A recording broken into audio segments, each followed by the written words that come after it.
Olá, bom dia, amigos e amigas do canal Dica de hoje. Meu nome é Daniel Nigri, hoje é dia 8 de fevereiro de 2017. Vamos falar hoje sobre Itaú. Não fiz nenhum slide, tá? Mas eu sei que esse resultado é muito importante aí para a carteira de muitas pessoas que acompanham aqui o canal. É importante para minha carteira também, porque tem Itaúsa. E nós vamos aqui ver o que aconteceu com o banco e também vou abrir um pouco do resultado de Bradesco para a gente poder comparar, que acaba que um a gente sempre compara com o outro, tá, gente? Então vamos começar hoje. Vamos lá, isso aqui tá só para quem ainda não consegue visualizar, isso aqui é o site de itaú.com.br/ri. E aqui tem todas as demonstrações completas, tá? Se eu clicar aqui, vai abrir exatamente essa análise gerencial de operação aqui, que é aquele que deveria ser mais curtinho, tem 222 páginas, a gente vai olhar aqui o início dele, que já tem todo o resumo do que aconteceu com o Itaú, já é suficiente para a gente tomar alguma decisão ou não, para ter uma ideia do que aconteceu. Aqui em cima ele explica que o Itaú teve uma fusão aí com o Banco Itaú Chile e o Corpbanca da Colômbia e que para ter uma comparação melhor, que eles iriam fazer os resultados de 2015 como se já tivesse a junção dos bancos para que não tivesse um aumento muito grande para que a gente pudesse ver a forma certa, tá? Mesmo tendo algumas limitações em relação a essa natureza dessas informações que são chamadas de proforma, eles estão colocando mesmo assim dessa forma. Então aqui a gente tem o seguinte, vamos começar a analisar. A gente tem que no quarto trimestre de 2016, o lucro líquido recorrente do Itaú subiu em relação ao terceiro trimestre e subiu também em relação ao quarto trimestre de 2015. Mas em compensação, 2016 contra 2015 caiu um pouco, tá? O que já era muito esperado e até pode-se dizer que caiu pouco, por isso que as ações até chegaram a subir assim que abriu o mercado aí ontem, no dia 7. Se a gente pegar aqui o de Bradesco, por exemplo, a gente vai ver que o lucro líquido caiu do terceiro trimestre para o quarto trimestre, caiu do quarto trimestre para o quarto trimestre de 2016, tá? Então, voltando aqui para Itaú, a gente tem aqui um retorno sobre o patrimônio líquido de 20,7%. Foi muito importante isso porque tinha baixado de 20%. E a barreira do 20% é uma barreira psicológica muito importante no mercado. Tipo, a gente sempre vê assim, as empresas que geram ROI acima de 20%, as que geram menos. E Itaú sempre gerou mais do que 20%. Então foi bom ter voltado aqui para mais de 20%. A gente já viu como é que é feito o retorno sobre patrimônio líquido. Pega o lucro líquido e divide sobre patrimônio líquido, tá? E aqui a gente tem o retorno sobre o ativo, continuou em 1,6%. E aqui a gente tem índice de inadimplência total 3,4%, no Brasil 4,2%. Mais importante do que esse número é ver que parece que chegou num ponto de inflexão, ó. Começou a diminuir. 3,9 caiu para 3,4, 4,8 caiu para 4,2. E me chamou muita atenção o fato de na América Latina ser tão abaixo a inadimplência do que é no Brasil. Apenas 1,2%. Então, como eu falei, vamos dar uma olhada lá rapidinho em... Deixa eu ver se tem aqui fácil essa informação em Bradesco. Não tem aqui. Ah, não, tem aqui, ó. Índice de inadimplência 90 dias da carteira de crédito, ó. Continua subindo, 5,4 terceiro trimestre. É isso aí, terceiro trimestre de 2016 contra 5,5 quarto trimestre de 2016. A gente tem aqui mais atrás, quarto trimestre de 2015. era 4,1%. Então, quer dizer, a carteira de crédito do Bradesco ainda não chegou naquele ponto de inflexão que a gente viu do Itaú. Quase eu falei Unibanco aqui, ó. Já analiso isso desde a época que era só Itaú uma e Unibanco a outra. E aí, gente, o que a gente tem aqui mais de importante? A gente tem aqui ativos totais. Foi muito importante a gente ver essa redução aqui do quarto trimestre para o outro quarto trimestre, quer dizer, reduzir os ativos, já que não existia pessoas para captar os recursos com segurança, né, que iriam pagar os valores dos juros. O Itaú, ele de forma acertada, ele não concedeu crédito para essas pessoas, ele preferiu até ficar com o dinheiro parado. Então a gente vê que o total de operação de crédito aqui diminuiu de 635 bilhões para 562 bilhões, tá? E a gente tem aqui o patrimônio líquido, que subiu aquele pouquinho que sobe todo ano.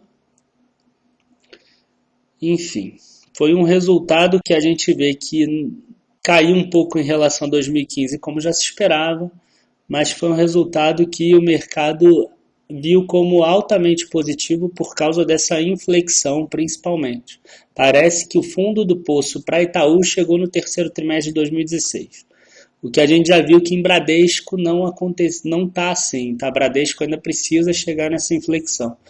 O Santander também deu um resultado parecido com o do Itaú, também já mostrou melhorias em relação ao terceiro trimestre, mostrando que provavelmente essa crise brasileira, essa recessão que já dura aí 10 trimestres seguidos, esteja ficando para trás. Aqui a gente tem mais alguns destaques em relação ao valor por ação. A gente tem aqui o lucro líquido por ação de 3,32 contra 3,55 do ano passado. A gente tem o valor patrimonial que subiu um pouco, 16,34 para 17,75. Fazendo uma conta rápida aqui com a ação a R$ 39,00. Deixa eu pegar aqui a calculadora. 39 dividido por 17,75 já está 2,20 preço sobre valor patrimonial. E 39 dividido por 3,32, 11,75 preço sobre lucro. Enfim, já está começando a ficar aqui num valor que já está chegando perto dos máximos que ela costuma ter. Ainda tem como subir mais porque o lucro tem como subir. A gente vai ver a projeção para 2017 e Itaú é um dos bancos que menos erra em termos de projeção. Vocês vão ver que eles esperam uma alta agora para 2017, como se o pior já tivesse passado. Para quem gosta de dividendos, aqui tem uma questão bem interessante, porque eles aumentaram a distribuição de dividendos, mesmo com lucro menor. A gente viu aqui que o dividendo subiu de 7 bilhões para 10 bilhões, quer dizer, subiu de 1,12 para 1,53. O payout aumentou, né? O lucro diminuiu, mas o payout aumentou. Ainda está num nível satisfatório, um número abaixo de 50%. E isso aqui é muito importante também. Índice de Basileia, 19,1%. Isso aqui é o que determina a segurança da instituição financeira.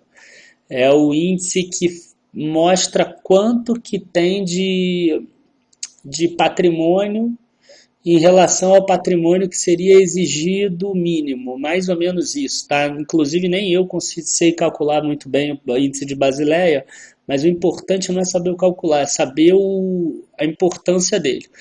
O Banco Central, ele pede para que seja acima de 11%, abaixo de 11% o banco ele sofre já a intervenção do Banco Central e ele é considerado insolvente. E Itaú está aqui bem tranquilo, 19,1%. Como a gente está aí comparando com o Bradesco, vamos ver se a gente tem aqui índice de Basileia total, 15,4 Bradesco, contra 15,3 do terceiro trimestre. Aqui tinha uma média em torno de 16 a 17, tá? Então quer dizer, o Itaú também está aqui Está mais rentável e mais seguro do que o Bradesco nesse momento, tá? Nada que não possa mudar. Então a gente aqui tem o lucro líquido recorrente, o lucro líquido, que a gente já falou os valores. A gente já viu que teve esse aumento aqui do terceiro para o quarto trimestre, mas que teve uma diminuição de 2015 para 2016. E aqui a gente fala de produto bancário. Aqui é só a diferença entre contábil e gerencial.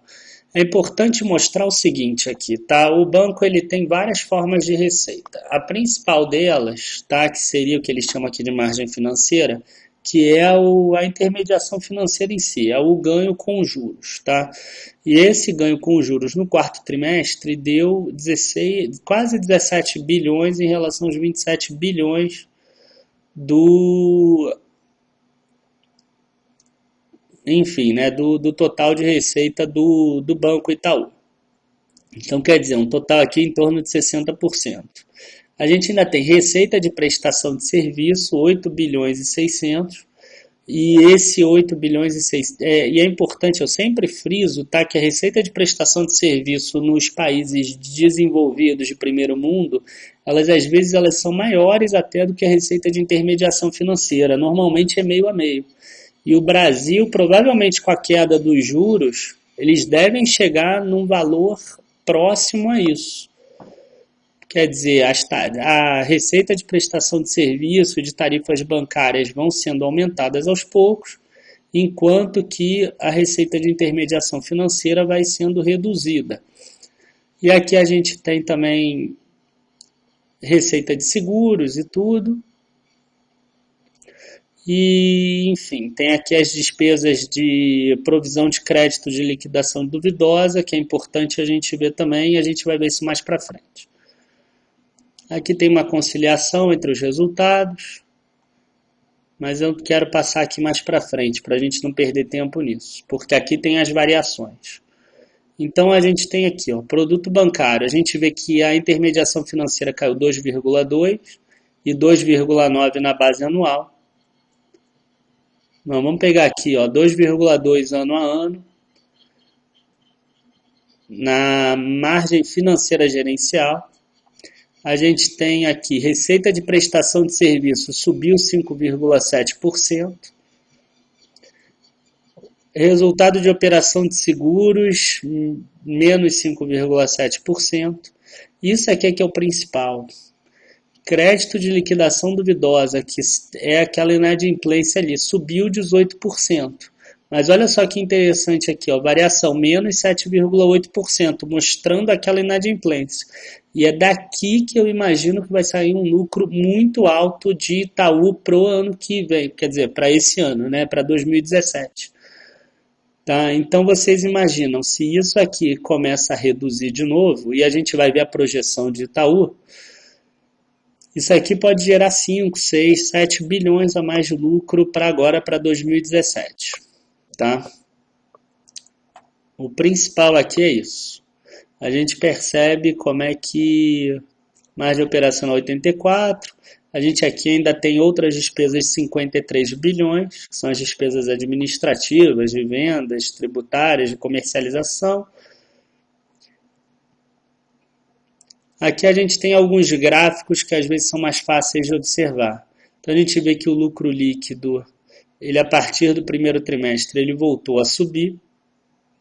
Aqui a gente tem a margem financeira gerencial, que a gente mostrou ali no início falando que ia explicar depois, mas é basicamente o resultado entre as receitas que são cobradas de juros e as despesas que impactam essa cobrança de juros de empréstimo. E aí aqui esse azulzinho é a margem financeira com o mercado e o cinza é a margem financeira com o cliente. É importante dizer também que teve um impairment de títulos no valor de 1,2 bilhão, senão esse resultado seria maior de 1,2 bilhão. Esse impairment às vezes é necessário porque, assim, vamos imaginar que na contabilidade existe um ativo que está lá contabilmente no valor de 10 bilhões. Só que descobrem que ele não vale 10 bilhões nunca, que o máximo que ele vale é 8,75. Então existe essa questão do impairment e ele é colocado como despesa, né, como ele é abatido do valor dos ativos, então a contrapartida dele normalmente é um abatimento lá no patrimônio líquido do outro lado e acaba gerando uma despesa. E depois a gente vai ver também sem esse impairment como o resultado teria sido ainda melhor. Aqui a gente tem o retorno sobre o patrimônio líquido e o retorno sobre o ativo. Teve uma queda de 2015 para 2016, mas parece que aqui o terceiro trimestre já volta a recuperar. Também a gente teve essa visão no segundo trimestre, mas não recuperou, o terceiro veio abaixo, então também não é uma garantia, não adianta sair comprando que nem um louco. Aqui tem o crédito de liquidação duvidosa e a gente vê que o azulzinho aqui é quanto se recuperou de crédito que já imaginava que era impossível e aqui é quanto que colocou em devedor duvidoso. A gente vê que esse valor era em torno de 4 bilhões, 3 bilhões em 2015 e subiu para 5, 6 bilhões em 2016 e voltou agora para casa do 4 bilhões e pouco essa diferença. Vamos passar aqui, ó, a receita de prestação de serviço. Como eu falei, é outro ponto que eu acredito que faça os bancos crescerem ao longo do tempo. A gente vê aqui, ó, que existe um crescimento, ó, de receita de prestação de serviço e de tarifas bancárias. Isso aqui eu sempre falo, tá? Em todos os vídeos de Itaúsa que isso aqui para mim é o futuro dos bancos. Porque eu não imagino que o Brasil vai continuar mais tanto tempo com taxa de juro tão elevada. Isso aqui é um aumento que costuma seguir a inflação, enfim. Aí tem resultados de seguros, de previdência, eu não vou passar muito tempo porque o valor é pequeno. Aqui a gente já mostrou que o ativo diminuiu ano a ano, mas aumentou em relação ao terceiro trimestre. Aqui é importante, carteira de crédito, tá? Hoje a gente vê que a carteira de crédito total do Itaú, ele é de 598 bilhões de reais. Ela diminuiu 11% em relação ao quarto trimestre de 2015 e descontando avais e fianças 528 bilhões, mostrando mais uma vez que eles preferiram reduzir a carteira do que aumentar a inadimplência. A gente vê que o Bradesco fez o caminho oposto. Ou senão posso estar falando bobagem, mas aumentou a inadimplência, eu acho que ele aumentou a carteira de crédito também. Não sei se eu vou conseguir achar isso agora aqui.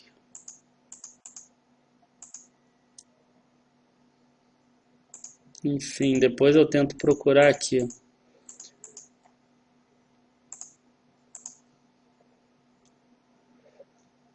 O que mais? Índice de inadimplência aqui mostrando outra inflexão, ó, o início da diminuição aqui tanto no Brasil quanto no consolidado, América Latina bem lá embaixo, com uma leve alta. E isso aqui é importante. Isso aqui é o seguinte, as projeções que o Itaú fez para 2016. Então ele fez uma projeção que a carteira de crédito diminuiria de 10,5% a 5,5% e diminuiu 11%. A margem financeira com cliente, que foi aquela que a gente viu, caiu 2,5% dentro da faixa que eles tinham falado. Mas desconsiderando aquele efeito do impairment de 1,2 bilhão, seria 0,3 positivo. O impairment de título, resultado de crédito de liquidação duvidosa. Eles achavam que ia ser entre 23 e 26. Ficou só em 22,4 bilhão, que acabou sendo bom. A receita de prestação de serviço subiu perto da parte mais baixa, 4,9, e as despesas não decorrentes de juros acabaram subindo perto da faixa mais alta aqui, o que é uma coisa ruim, né? E para 2017, quais são as projeções? Que a carteira volte a crescer entre 0% e 4%, que a margem financeira com clientes diminua ainda de menos 4% a menos 0,5%. O crédito de liquidação duvidosa e impairment entre 14,5 e 17 bilhões. Então vamos imaginar 17 bilhões aqui.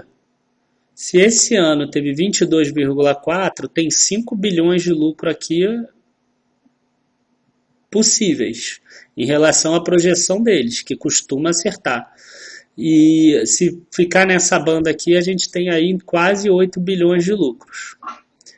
Então a receita de prestação de serviço deve subir um pouco, como eu falei, né, perto da inflação. E, enfim, fazendo de conclusão o seguinte, o Itaú ele teve um resultado que veio abaixo do ano passado, mas já era esperado pelos analistas. O Brasil ficou numa recessão, numa retração grande. Várias outras empresas e alguns outros bancos, exceção do Santander, que também teve um resultado muito bom do quarto trimestre, ficaram bem abaixo disso. O Itaú voltou a ter um retorno acima de 20%. A provisão de devedores duvidosos parece que vai diminuir. E o Itaú está entrando em 2017 com uma perspectiva muito melhor do que ele entrou em 2016.